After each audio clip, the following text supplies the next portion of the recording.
वंदे पुरुषोत्तमम। परम प्रेममय श्री श्री ठाकुर जी की वाणी। आलोचना प्रसंग प्रथम खंड से एकांश। प्रातःकाल श्री श्री ठाकुर निर्वृत्त निवास में केष्टोदा, शरददा, अविनाशदा, निवारंदा आदि के साथ प्रसन्न मुद्रा में वार्तालाप कर रहे हैं। न जाने इनके स्वर और भाव भंगिमा में कैसे एक जादू है कि उनके माध्यम से उनके अपार विश्वास, आशावादिता क्षण भर में मनुष्यों में संचारित हो जाते हैं। युद्ध और उसके परिणाम स्वरूप नाना असुविधाओं के विषय में चर्चा चली। श्री श्री ठाकुर, जो युद्ध हो रहा है उससे चाहे जो परिणाम हो, परमपिता की दया से आप लोगों को सुविधा ही होगी। आप लोगों को कहीं भी बाधा नहीं पहुंचेगी। मनुष्य को जुटाने के लिए मैं आप लोगों से कह रहा हूं, विपुक्त कर्मी संग्रह करने की बातें भी कही है। और भी अच्छे कर्मी पाने पर आप लोग बहुत कुछ कर सकते थे। अच्छे अच्छे कर्मियों को जुटाने के सिवाय दूसरा पद भी नहीं है। आप लोग गिने चुने व्यक्ति और कितनी दिशाओं को संभालेंगे।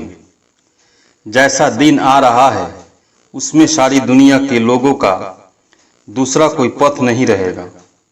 परमपिता के इस महाअवदान के लिए सभी त्रिषित हो उठेंगे। देखेंगे आप लोगों की अप्रस्तुति के कारण उस दिन कोई वंचित न हो। किसी व्यक्ति की अनुपस्थिति में उसकी चरित्रगत त्रुटियों के विषय में लोग कड़ी आलोचना कर रहे थे। उनकी बातें सुनते ही श्री श्री ठाकुर ने बीच ही में टोकते हुए कहा, ऐसी आलोचना करने से मन की ऐसी अवस्था होगी कि उसे सहन नहीं कर सकोगे। सहन शक्ति नहीं रहने पर लेकर चलना नहीं कर सकोगे। केवल उसका दोष ही देखोगे। नीतिबोध खराब हो जाएगा।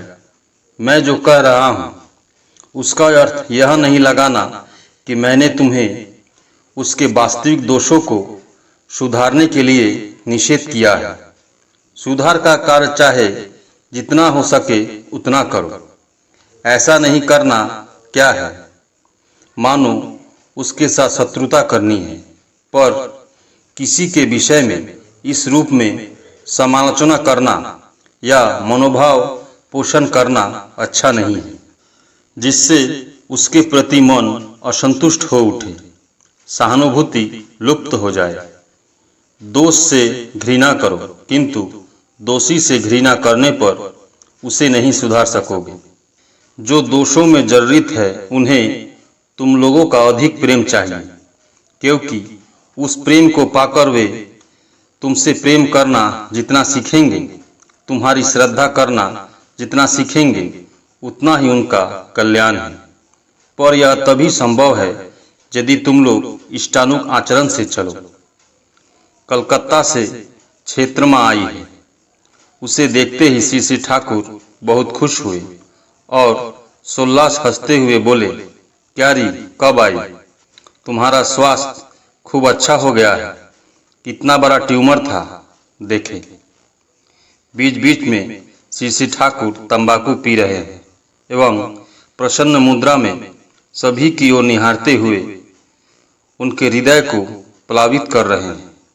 उसके बाद लिंग शरीर के विषय में आलोचना आरंभ हुई। प्रफुल्ल, जब किसी मनुष्य का जन्म होता है उस समय उसके पूर्व जन्म की लिंग शरीर की कैसी अवस्था होती है। सुना है कि वह जहाँ संगति पाती है वहाँ आकर रूपायित होती है। वह तो एक शरीर है और माँ बाप से हम लोग जो पाते हैं वह दूसरा शरीर है। इन दो शरीरों के सामंजस्य का पता नहीं चलता है। इस शरीर में वह शरीर यानी माँ के शरीर में लिंग शरीर कब और कैसे प्रवेश करती है, यह भी तो एक समस्या है कि कैसे वह प्रवेश करती है। श्री श्री ठाकुर जिस भाव या भावदेह इक्टोप्लाज्मिक बॉडी से हम विगत होते हैं, उसी भाव या भावदेह की संगति जिस दंपति के उपगति काल में पैदा होती है, वही हमारा अर्थात उसी भाव या भावदेह का पुनराविर्भाव होता है। भावदेह इतनी सूक्ष्म है कि वह किसी स्थान में जिस किसी क्षण में प्रवेश कर सकती है, उसमें उसे कोई दिक्कत नहीं होती है। वस्तुतः भावदेह और माँ बाप से प्राप्त देह में कोई फर्क नहीं है। उसी भावदेह का यह शरीर जैविक रूपायन है। जिस प्रकार तुम्हारा फोटो और तुम अलग दो व्यक्ति नहीं हो, यह भी उसी प्रकार है। भावदेह तथा माँ बाप की जनी में हम मानो बीजाकार में रहते हैं और वही मानो वैदिक विधान के जरिए विकसित होता है। जो भी कहो, मनुष्य को जब तक अमृतत्व लाभ नहीं होता है तब तक कुछ नहीं होता है। अमृतत्व तो कहते हैं, किंतु उसकी मूल बात है स्मृतिबाही चेतना। यदि मेरी जानकारी पारिपार्श्विक में चेतन शनाक्तकरण नहीं पाती है तो उसकी सार्थकता ही क्या है।